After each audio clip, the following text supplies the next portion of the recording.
Welcome back to the Maximum Lawyer Podcast. I'm Jim Hacking. And I'm Tyson Mutrix. What's up, Jimbo? Tyson, it's been a strange week. In immigration land, if you apply for citizenship and you've been involved in prostitution, you can't become a U.S. citizen, or it might be hard. I've had two different people this week. I haven't talked about prostitution with a naturalization client in a really long time. I had a porn star who was worried that porn was prostitution. And then I had a lady who had a profile on a well-known escort service that she was on for 7 months, but she claimed to never have had sex for money. So it's been an interesting week. So we all want to know now, is porn prostitution? Is that considered in the guy? I turn it over to you. I'm asking the general public. I discussed it on my show yesterday. Most people thought not. And I think there's probably a First Amendment problem there somewhere in there. But, the porn guy ended up hiring a different lawyer, so I didn't have to do much research on it. Well, I think if porn and prostitution were the same thing, this is the first time we've ever discussed anything like this on the show. Then I think they would be treated the same, but they're not treated the same legally. Yeah, So I I can't think that's imagine right. that they are the same. Wow, what an interesting thing. Let's introduce today's guest, Brian Manning. He didn't see that coming, did he, Brian? Proud to be here Brian, for a first. That's fun. Brian, what's your opinion on this very hot topic? Yeah, what you just said, Tyson, it's like, it's not treated as prostitution for general purposes, I don't think. So, yeah, this should be good.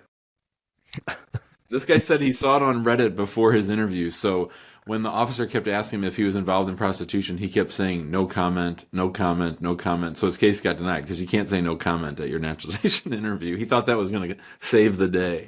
Oh my gosh, that's crazy. Well, let's make sure I give Brian the proper introduction. Brian Manning is a political asylum lawyer. He does immigration like Jimbo does. He started his law firm, Political Asylum Lawyers, in January 2020 after working for 11 years for the government's two main agencies for asylum and refugee affairs. Brian served for over 2 years at the Houston Asylum Office, including an asylum officer and a congressional liaison, which we'll get to more of the stuff in a moment. I think that gives you a pretty good ideas to Brian's background. But Brian, welcome to the show. Thanks, guys. Really glad to be here. Long time fan. I was listening to you guys before I even started my practice. Back when I was working for the government, I reached out to Jim several years ago. So I think I've listened to probably every episode. So glad to be here.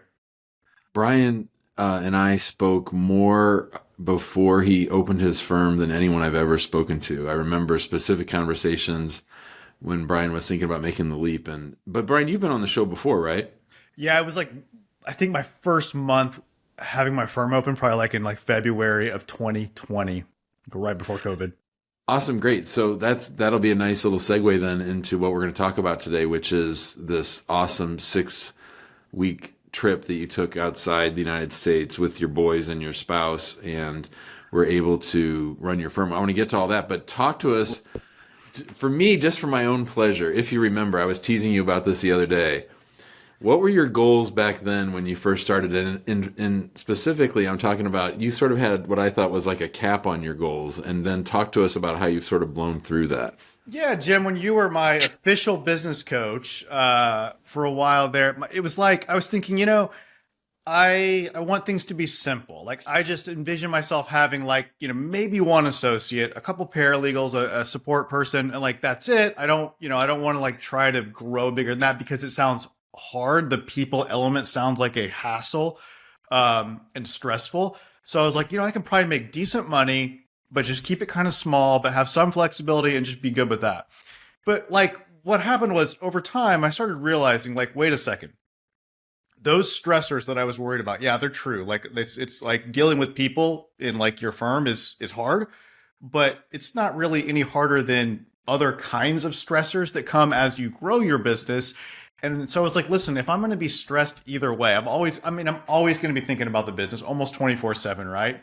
It never goes away. If I'm going to have that in my life, it's why not take advantage of the upside that comes with growth? And yeah, you have to deal with different problems, but there's a saying, different level, different devil, such that, you're always stressed, but the problems are changing, but at least on the other side, you can really take advantage of some of the benefits of growth if you're willing to scale your firm. And for me, it's I was wait a second, you're telling me that I can make more money and actually do less of the stuff that I don't like, and have more flexibility of both like sort of time and geography if I'm willing to leverage, my time by hiring people and growing.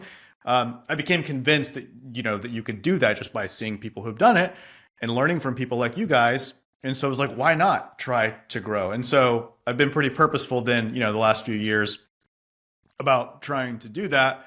And yeah, I still have a lot of, stress and problems, but they're just different kinds. And I've got more upside than I thought that I could have when I launched the firm, almost 5 years ago.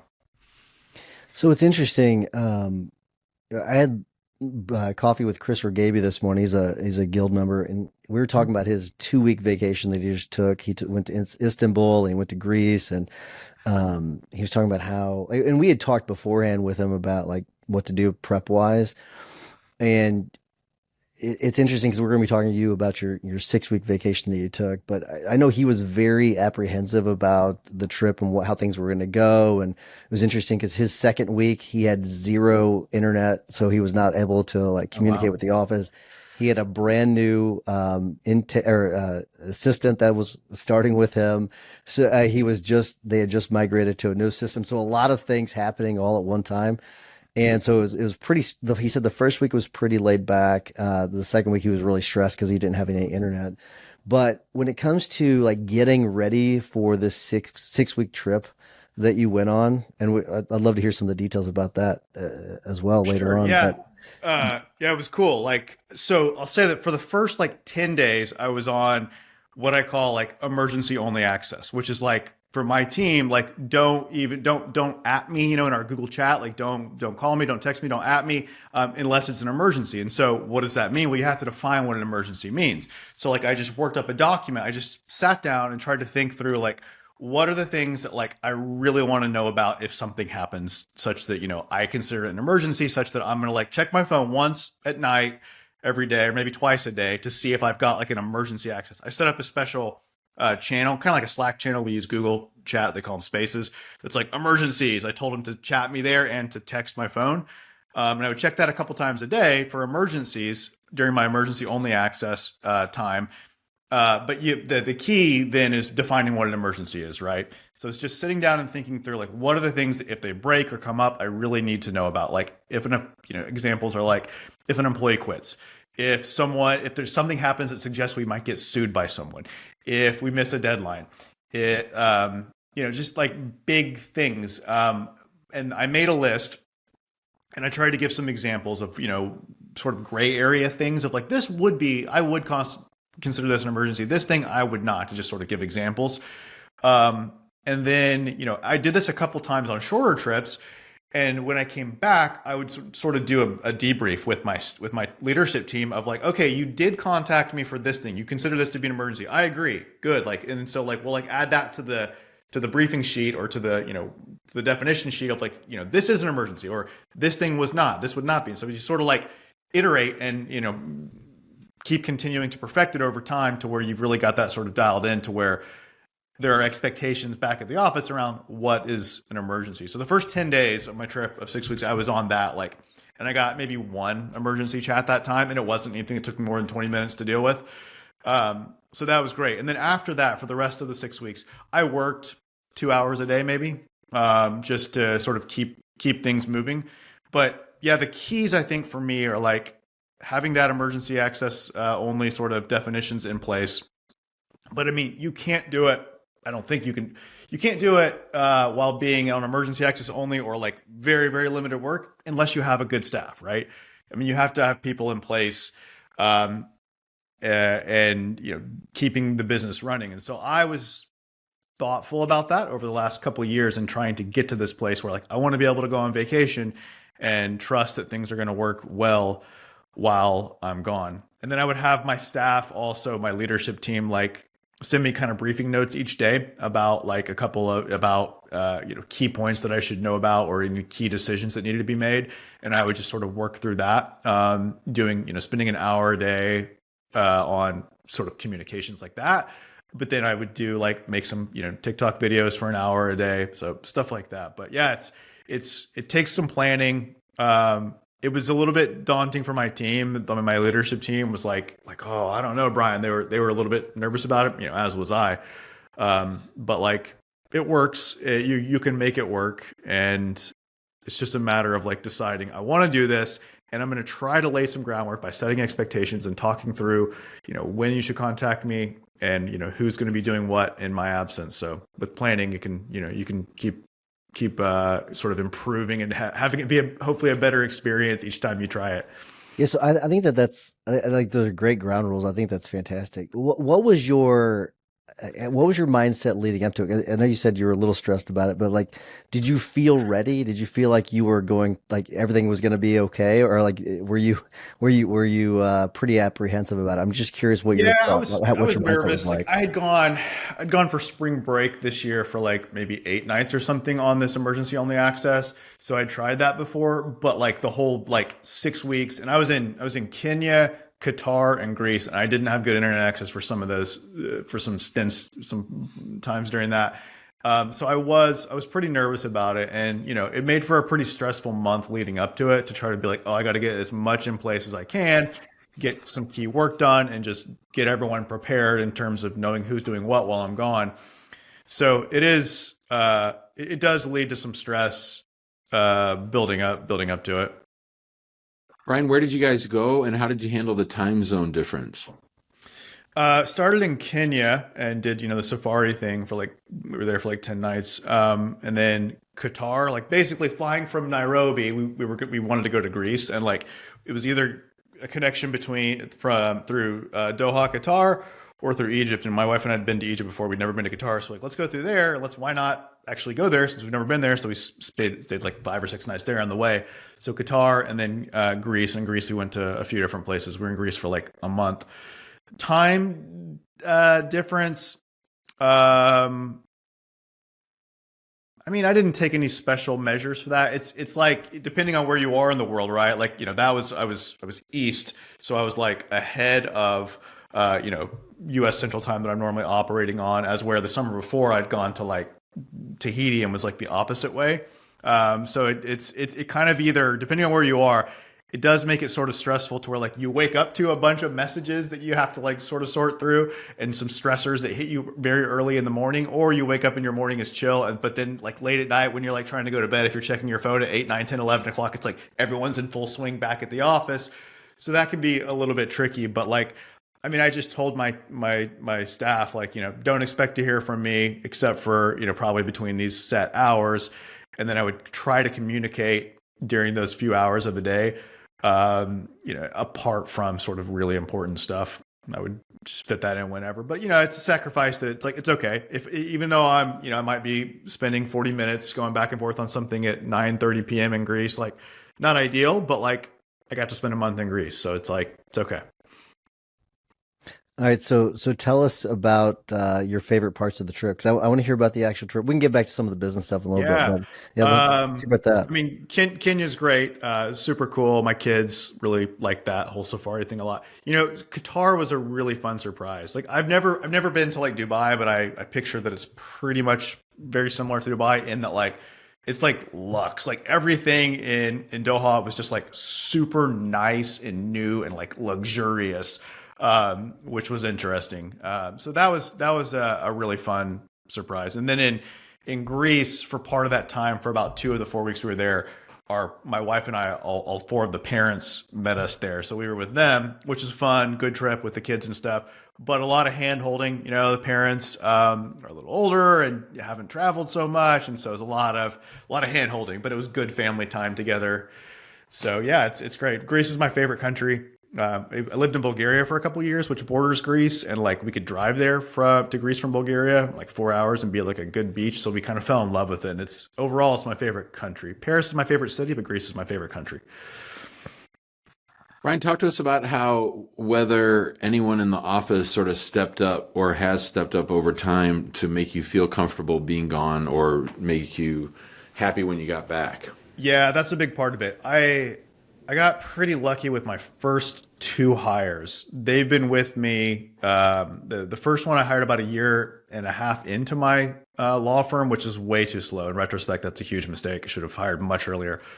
And then the other one just a few months after her. And so those two are two of my leadership team people, and they're both excellent. And so one of them is my managing attorney, and the other is kind of like a COO type, just like basically in charge of all non-legal stuff. And so having those two that are just like super competent and really bought into like the firm and the mission and stuff, that makes a huge difference. Like they really care about like trying to build a good law firm or a good company. And so when you've got people like that, that that you can count on to keep things running well, and who have just demonstrated like good judgment, that if something comes up, like, and you're not able to get to it because you're, asleep in the middle of the night, wherever, it's like you having that confidence that you've got responsible people with good judgment in place is really good. So yeah, part of it for me to have peace of mind is exactly that, Jim. It's having some leadership folks back in the office that are like truly trust and who are just very good and competent at what they do. Did anything go better than expected or worse than expected? Case signups went better than expected. Last summer when I was gone as well for like almost a month, like 2 years or a year and a half ago, it was the same thing. It was like the case signups were higher. However, while I was gone, but that's kind of a product of our lag time of our sales cycle being like 2.5 weeks or so from the consultation to when people sign, like sort of the median, such that like I was, busting my ass the month before I left. I was like, I got to do a ton of consultations, or we have to do a ton of consultations since I'm going to be gone for a month, such that a lot of those came in while I was on vacation. So that's nice. When you're on vacation, like, oh yeah, case signups are good. Last year, like not this past summer, but the one before, there was a big drop off that month that I came back because I had been the one doing the consultations. And so when I was on vacation, they just weren't getting done. Now that's a huge difference to this year, when this most recent summer, where I'm not the person who does the consultations. I do a few, but I don't do many. So if you can keep that function moving while you're gone, if it's not dependent upon you, it frees you up massively to be on vacation, or at least to like work irregular hours and not have to worry about sitting in front of a computer with like good lighting and good audio at a certain time to do video conference consultations, that sort of thing. So getting that staff, like the consultations piece, moving that almost entirely off of my plate was a huge victory in terms of being able to do this, to be gone for quite a while with less stress this time around. Brian, I think a lot of law firm owners set themselves up for vacation and think that they're going to leave everything to the team, but then they don't really do it, right? They sort of check back in, they dabble, they stick their nose back in. And this is true just in regular delegations. So how have you been able to sort of maintain those boundaries, and how did you make sure that, I guess building it in ahead of time probably helped with that? Yeah, and it does. But then,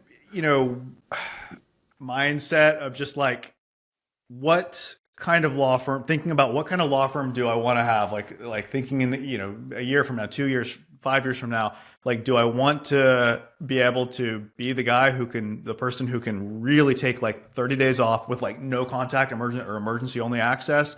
Like, yeah, I want that. And to work up to that, it's like, I got to sort of start and train myself of like being disciplined for like, okay, let's go 10 days, emergency only access. And like, Brian, be disciplined, be strong. Don't check your phone except for during those 2 times a day where you're going to check only for emergencies. You're not going to go into the other chats or emails. So, it's just mindset of like thinking, where do I want to get to in terms of what the law firm is going to look like and what it's going to mean for me and my freedom of time and flexibility of time and geography. And then sort of being like, okay, baby steps to get there. Let's build up with more days and more resolve to not check back in. But yeah, it's tempting. And of course I still did it sometimes. Were you able to get to the point where you kind of had like a clear mind, where you, like, cause we get so stuck in the day to day sometimes that it was just, like, we're just thinking about that. I mean, were you able to step away enough from the business where you felt like you got to relax and you kind of cleared your mind a little bit? Yeah.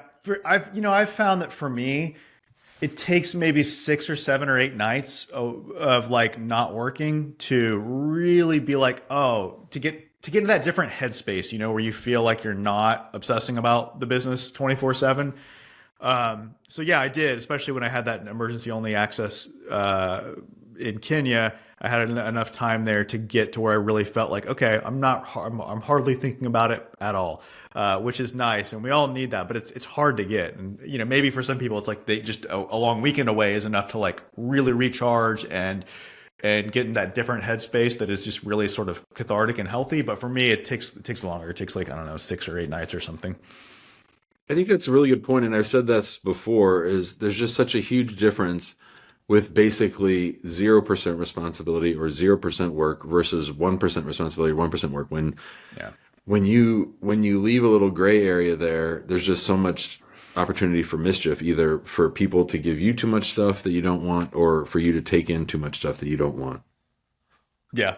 Yeah, totally. If you can like go to like less than 1%, it's to me, I agree. It feels like a different sort of headspace to be in that's much healthier and just better for you. How was it when you came back? It was good. Yeah, because there was no major fires or anything, and like I said, case signups were good. So so I came back feeling pretty good, and I didn't have a huge drop off this year because I wasn't the one doing consultations, so they kept going in my absence. So it was good. I worry a little bit about the stress that it puts on the team. So like coming back, I'm thinking like, oh, are they holding it against me? Are they sort of especially my leadership team? It's like, are they thinking it's not fair that Brian gets to go take off this much time when no one else can? So I feel a little bit of discomfort around that, but I'm trying to tell myself that like that's a perk. That's an owner perk that is a fair exchange for like the risk and hassle and stress that you take on as a business owner. So yeah, I had a little bit of like returning guilt over the difficult position that I put people in, but it is what it is. Did you miss work at all?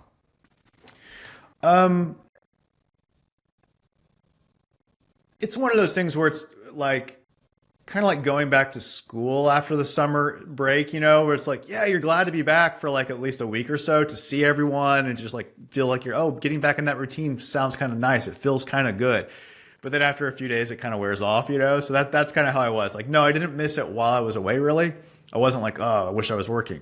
And then when I got back, I was excited to be back. But then it was like, a few days in, just like school, it's like, oh, it feels like you're already, pretty quickly back in the grind. But I'll say, getting a really good break, like we were talking about earlier, of more than just like a few days where you really get to that different headspace, I feel like you do get a little bit of a boost, still get a boost from that lasts for, some weeks or a month or two where you feel like, oh, I know I just came off of a long vacation, like that, I should be rested. So I feel like I am rested. So I feel like you gain something from that for at least, a few weeks when you get back from a good trip like that. I think this whole episode has been a answer to the question I'm about to ask you, but I'm going to ask you it anyway. What do you say to the law firm owners who think, oh, I could never do this. I could never make it 6 weeks without my firm. My firm would grind to a halt, or, signups would go way down and we wouldn't have any money left when I got back. I think it's really about deciding like what you want. Like if you want that, it's cool. If you don't have any interest in this stuff that we're talking about today, but if like you do want to be able to check out of your law firm for several weeks at a time, it's really about deciding that you want that first of all. If getting clear on, yes, I want that. And if you do, then it's working backward to like, okay, how do I achieve that? And I think that as you think through that, mindset is really important. Understanding that like, as with all sort of change or anything that's a little bit unknown, it's going to feel a little bit scary and it's going to feel a little bit hard to be like, oh, but things will not run as well without me, and that'll be bad, and that feels scary. It's like recognizing that you have this sort of fear of something that is a little bit unknown and new to you, and recognizing that that's perfectly normal, but that if you just sort of push through that and get on the other side of that hump, it's probably going to work out, and you're probably going to be very, very glad that you did. So it's like, if you want to do it, you got to just resolve that, like, I'm going to at least start, sure, small if you want, but like be very intentional and purposeful about putting some things in place in terms of people that can keep things moving while you're gone, and like actual plans, like the policy of like, when do you contact me for emergencies in place, and mapping out ahead of time, like who is doing what. For us, like none of this. I'm not super organized. The firm is 4.5, almost 5 years old, and we're still working to get organized and professionalized. Like that's been my real focus this last year, is like trying to have like a real business instead of just a law firm. And it took me, a couple years, 3 years probably, to get to the point where we even had like actual workflows for our sort of core case types of like taskings of who does, exactly what step and by when. And I think it would be really hard to go on like to check out for quite a while without having those kinds of systems in place, policies, procedures, and systems.